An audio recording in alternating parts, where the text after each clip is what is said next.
BRS ప్రభుత్వం నారాయణపేటకు medical కళాశాల మంజూరు చేయిస్తే తామే చేశామని కాంగ్రెస్ నేతలు ప్రగల్భాలు పలుకుతున్నారన్నారు బీఆర్ఎస్ మాజీ ఎమ్మెల్యే రాజేందర్ రెడ్డి.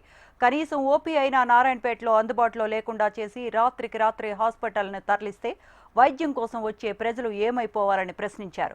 కొడంగల్, నారాయణపేట రెండు కళ్లన్న సీఎం రేవంత్ రెడ్డి నారాయణపేట జిల్లాలో అభివృద్ధి మర్చిపోయారని అన్నారు.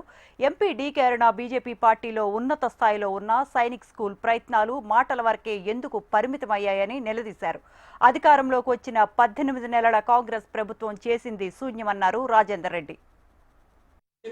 అసలు నారాయణపేట నెల 2 నెలల కింద నారాయణపేటలో మెడికల్ కాలేజ్ ఇవన్నీ తెచ్చింది మేమే అభివృద్ధి చేస్తున్నాం, ఇదంతా తెచ్చింది మేమే అన్నారు.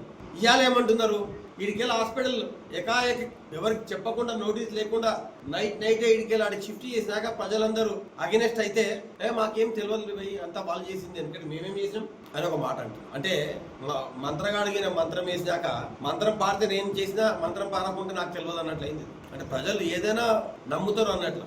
అయ్యా మీరు ప్రభుత్వంలోకి వచ్చి 18 నెలలు అవుతుంది, మీకు ఆడనిక రాక మధ్యలో బాగలేదు అన్నట్ల అనిపిస్తుంది నాకైతే. ఇక మా 18 నెలల నుంచి మళ్ళీ మీరేం చేసిండ్రు ఏమంటారు, మెడికల్ కాలేజ్ హాస్పిటల్ కు అసలు ఏమీ ఈ ప్రభుత్వం చేయలేదు, మేము వచ్చినాక మేము ఇనాగ్రేషన్ చేసి ఆడ హాస్పిటల్ చేసి ఆడ మంజూరు చేయించమంటారు.